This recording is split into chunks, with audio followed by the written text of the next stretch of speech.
नमस्कार दोस्तों, stock market studies में फिर से एक बार आपको बहुत-बहुत स्वागत है। तो आज मैं फिर से आपके सामने कुछ इंपॉर्टेंट कंपनी का अपडेट शेयर करने वाला हूँ। तो वीडियो को पूरा लास्ट तक देखिएगा और अभी तक अपने चैनल को सब्सक्राइब नहीं किया तो जरूर कर लीजिएगा। कंटिन्यूअसली इन्फॉर्मेशन और अपडेट्स पाने के लिए चैनल के ऊपर बने रहिएगा। तो चलो देख लेते हैं कौन सा कंपनी है इस वीडियो के अंदर। फर्स्ट जो कंपनी है जिसके बारे में चर्चा करूँ, उसका नाम है जाइडस लाइफ साइंस लिमिटेड। तो जाइडस लाइफ साइंस लिमिटेड जो एक देखा जाए तो एक ऐसी कंपनी है जिसके ऊपर आपको ऑब्वियसली फोकस होना चाहिए, क्योंकि जाइडस लाइफ साइंस कोई छोटा-मोटा कंपनी नहीं है। अराउंड 95,000 करोड़ के आसपास इसका मार्केट कैप है।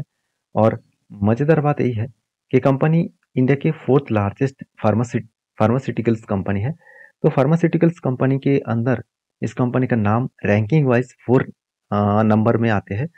और कंपनी का सबसे इम्पोर्टेंस पॉइंट क्या है, कंपनी का डेप्थ। वो एकदम ज़ीरो डेप्थ है और इसका जितने सारे कंपटीटर हैं उसके हिसाब से कंपनी का आरओसी भी आपको अच्छा दिखेगा। साथ ही साथ सेल्स का ग्रोथ भी ठीक है और प्रॉफिट ग्रोथ बहुत शानदार है। तो कंपनी किस तरीके से ग्रोथ किया वो दिखाने से पहले कहाँ पे कंपनी के ऊपर मैंने ट्रेड लिया वो मैं आपको दिखा देता हूँ। देखिए यहाँ पे बहुत पहले से ही एक पैटर्न क्रिएट हो चुके हैं। शोल्डर कम हेड कम शोल्डर बना। तो शोल्डर के बाद यहाँ पे हेड बना और उसके बाद यहाँ पे क्या बना, शोल्डर बना। तो फाइनली क्या हुआ, यहाँ पे ब्रेकआउट हुआ और ब्रेकआउट होने के बाद वो धीरे धीरे करके क्या किया, ऊपर गए। और ऊपर जाने के बाद यहाँ पे टारगेट के नजदीक गया और टारगेट को यहाँ पे अचीव जरूर यहाँ पे करने वाले हैं। तो और ज़्यादा टाइम नहीं लगेगा मुझे लग रहा है, और एक हफ्ते के अंदर अंदर इस तरीके से टारगेट अचीव हो सकते हैं। देखिए यहाँ पे हो सकते हैं, इस बात को मैंने क्यों बोला, क्योंकि मार्केट है, यहाँ पे कोई भी पॉसिबिलिटी 100% नहीं होता है। यहाँ से वो गिर भी सकते हैं, यहाँ से वो बहुत ऊपर जा भी सकते हैं। क्योंकि कल जाकर मार्केट में अगर कुछ नेगेटिव न्यूज़ आ गया तो सोचना एक बहुत बड़ा फॉल आपको देखने को मिलेगा। तो यहाँ पे जिस तरीके से रेंज क्रिएट हुआ, ये जो रेंज बना, इसी रेंज के ऊपर यहाँ पे टारगेट का मिलने का जो पॉसिबिलिटी है वो बहुत तेजी से वो टारगेट को अचीव कर रहा है। क्योंकि देखिए इस टारगेट अचीव होने के पीछे दो रीजन है। पहली बात, आप देखेंगे तो जब ऊपर जाने का कोशिश किया, यहाँ पे स्ट्रांगली एक रेजिस्टेंस उसको फेस करना पड़ा और नीचे आया, फिर से एक रेजिस्टेंस फेस किया और नीचे आने का कोशिश किया, फिर से एक बार रेजिस्टेंस को फेस किया और फाइनली इस लेवल को ब्रेकआउट किया। और ब्रेक करने के बाद वो ऊपर जाने का कोशिश कर रहे हैं। तो धीरे धीरे करके वो ऊपर भी गए और टारगेट जो था 50% के आसपास, वो टारगेट जो यहाँ पे मिलने का चांसेस है वो अगर आप देखेंगे तो बहुत शानदार तरीके से यहाँ पे टारगेट का अचीव कर है। और करंट एंटी लेवल से, अगर मैं एंटी लेवल से टारगेट तक देखूँ तो ऑलमोस्ट 37% के आसपास टारगेट कंपनी अचीव कर चुके हैं। तो इसके ऊपर एंटी मैंने क्यों लिया था वो सबसे पहले समझ लीजिए। कंपनी के सेल्स देखिए, एक ही रेंज के ऊपर सेल्स हुआ था। एक्सपेंस को कंट्रोल करने के बाद नेट प्रॉफिट जो है वो 631 करोड़ से 790 करोड़ तक देखने को मिला। मतलब एक बेस्ट तरीके से यहाँ पे टारगेट अचीव होता देखने को मिला है। सॉरी, बेस्ट तरीके से प्रॉफिट ग्रोथ होता देखने को मिला है। तो जब कोई कंपनी का नेट प्रॉफिट इतना शानदार तरीके से ग्रोथ हो तो उस कंपनी के ऊपर एक पॉजिटिव पॉइंट जरूर देखने को मिल जाता है। बाकी आपकी क्या ओपिनियन है जरूर मुझे कमेंट्स करके बताना, क्योंकि इस कंपनी के ऊपर सिर्फ मैं अकेला नहीं, इन्वेस्टर भी अच्छा खासा बाइंग किया। जैसे म्यूचुअल फंड में 5.5% के आसपास बाइंग हुआ और एफएस के पास जो होल्डिंग्स है वो करीबन करीबन होल्डिंग को बढ़ा चुके हैं, 4.5% तक होल्डिंग को लेके गया है, जो पहले 2.5% के आसपास होल्डिंग हुआ करता था। तो बेस्ट तरीके से यहाँ पे बाइंग और सेलिंग्स यहाँ पे सिचुएशन वाइज देखने को मिला है। बाकी आपके क्या ओपिनियन है जरूर मुझे कमेंट्स करके बताना। तो नेक्स्ट जो कंपनी है उसके बारे में चर्चा करूँ, उसका नाम है टाटा इलेक्सी। देखिए टाटा इलेक्सी टाटा ग्रुप के एक ऐसे कंपनी है जो आर्टिफिशियल इंटेलिजेंस के ऊपर बहुत तेजी से काम कर रहा है। और आर्टिफिशियल इंटेलिजेंस के ऊपर बहुत तेजी से काम करने का मतलब है कंपनी बहुत तेजी से ग्रोथ कर रहा है। अभी देखिए इस कंपनी के ऊपर एक चीज़ों को नोटिस करना कि कंपनी टाटा ग्रुप की कंपनी है, पहली बात। दूसरी बात, कंपनी सिर्फ ऑटो सेक्टर के ऊपर डिपेंडेंट नहीं है, कंपनी अलग अलग सेक्टर के ऊपर डिपेंडेंट है। जैसे आप देख सकते हैं ऑटोमेटिव सेगमेंट के ऊपर, मीडिया के ऊपर, कम्युनिकेशन के ऊपर और हेल्थ केयर के ऊपर।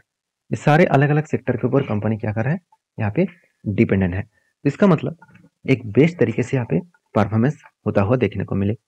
बाकी इस कंपनी के ऊपर जो डेप्थ है, वो डेप्थ के बारे में बात करें तो डेप्थ एकदम ना के बराबर है। और कंपनी के जो क्वार्टर रिजल्ट है वो अलग लेवल में ग्रोथ हो रहा है। जैसे 477 करोड़ से 635 करोड़ उसके बाद 818 करोड़ और 914 करोड़। तो एक अलग लेवल का सेल्स का यहाँ पे ग्रोथ होता देखने को मिला है। और एक्सपेंस भी कंपनी कंट्रोल में रखे, और जिस बेसिस में कंपनी का नेट प्रॉफिट 105 करोड़ से 155 करोड़, उसके बाद 195 करोड़, उसके बाद 200 करोड़। तो अलग लेवल का एक प्रॉफिटेबिलिटी ग्रोथ होता देखने को मिले। तो यहाँ पे इस कंपनी के ऊपर मैं एक जरूर बात कहना चाहूँगा कि नेट प्रॉफिट का जो ग्रोथ है जिस तरीके से लगातार बढ़ते चले जा रहे हैं, उसी तरीके से कंपनी के चार्ट पैटर्न में ग्रोथ यहाँ पे देखने को नहीं मिला, क्योंकि एक लंबा सा फॉल देखने को बाद कंपनी धीरे धीरे करके रिकवरी कर रहे हैं।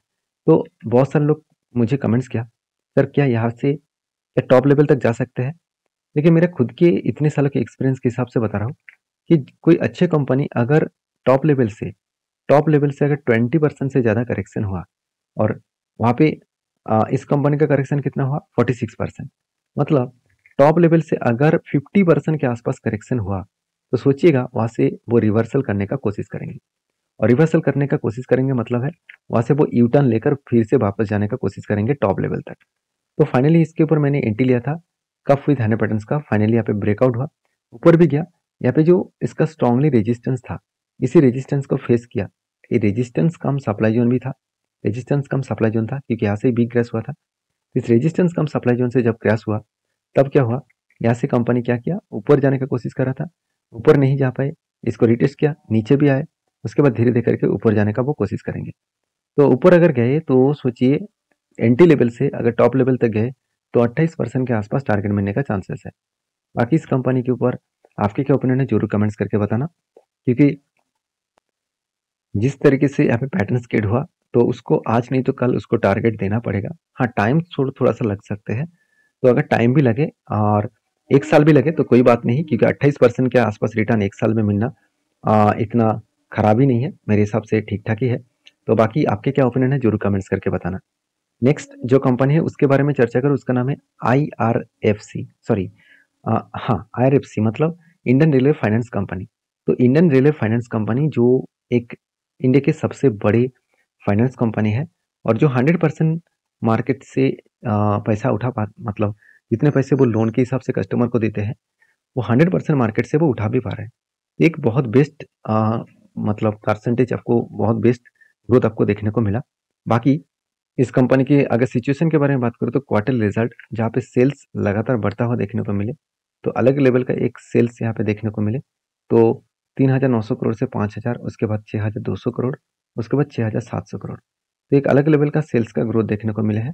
और एक्सपेंस को कंपनी कंट्रोल में रखने के बाद कंपनी का नेट प्रॉफिट वो भी आपको बहुत शानदार तरीके से बढ़ता हुआ देखने को मिलेगा। तो जो कंपनी इतनी शानदार परफॉर्मेंस कर रहा है, लगातार खुद के प्रॉफिटेबिलिटी को मेंटेन कर रहा है, और उसके साथ साथ एज ए इन्वेस्टर के हिसाब से देखा जाए तो इन्वेस्टर भी इस कंपनी के ऊपर भरोसा करना स्टार्ट किया है। चाहे म्यूचुअल फंड हो, चाहे एफएस हो, दोनों के पास ही होल्डिंग है। हाँ, मान लेता हूँ एकदम 1% के आसपास होल्डिंग है। तो इतना कम होल्डिंग क्यों है, क्योंकि प्रोमोटर खुद 86% होल्डिंग लेकर रखा है, मतलब 11.5% के आसपास, 11.36% के आसपास होल्डिंग प्रोमोटर के पास है, जो इसको बेचना पड़ेगा। अभी 11.36% क्यों, क्योंकि यहाँ पे तो दिख रहा है 86%। हाँ, 86.36% को अब 75% से अगर माइनस करें तो निकल कर है करीबन 11.36%। तो इसका मतलब इतना परसेंटेज अभी भी प्रोमोटर को बेचना पड़ेगा। जब बेचेंगे तब इसका फायदा डायरेक्टली इंस्टीट्यूशन वही क्वांटिटी को ऐड करेंगे, क्योंकि आरबीएनएल के ऊपर भी ज़्यादा होल्डिंग था 75% के ऊपर, तो सेबी के रूल्स के हिसाब से उन्होंने बेचा, तो आरबीएनएल के पास अभी 72% होल्डिंग है। उसी तरीके से अगर इस कंपनी को भी देखा जाए तो इसके ऊपर भी जो होल्डिंग है उसको भी बेचना पड़ेगा। तो कहने का मतलब है कि कंपनीज के ऊपर जब भी कुछ इस तरीके से सिचुएशन बने तो आपको सारी चीज़ों को ध्यान रख के काम करना पड़ेगा। और फिलहाल के लिए देखिए इस कंपनी के ऊपर एक रेंज बना है, जो रेंज में आपके साथ पहले भी शेयर कर चुका हूँ। अगर इस रेंज को ध्यान से देखेंगे तो कंपनी एक ही रेंज के ऊपर बहुत दिनों तक ट्रेड कर रहा है। तो यहाँ पे एक पैटर्न स्केड हो रहा है, इस पैटर्न को कहा जाता है फ्लैग और पुल जैसे पैटर्न। मतलब यहाँ पे क्या बना, एक पुल बना, और यहाँ पे क्या बना, एक फ्लैग बना। तो फ्लैग विथ पुल जैसे पैटर्न क्रिएट हुआ, और जब भी इस तरीके से पैटर्न क्रिएट हुआ, इस पैटर्न को जब ब्रेकआउट करेगा तो ऊपर जाने की वो कोशिश करेंगे, एक हायर लेवल में जाने का वो कोशिश करेंगे। बाकी आपकी क्या ओपिनियन है इस कंपनी के ऊपर जरूर कमेंट्स करना, और वीडियो में अगर जानकारी अच्छा मिले तो प्लीज़ एक लाइक करना। तो मिलते हैं नेक्स्ट वीडियो में, तब तक के लिए धन्यवाद।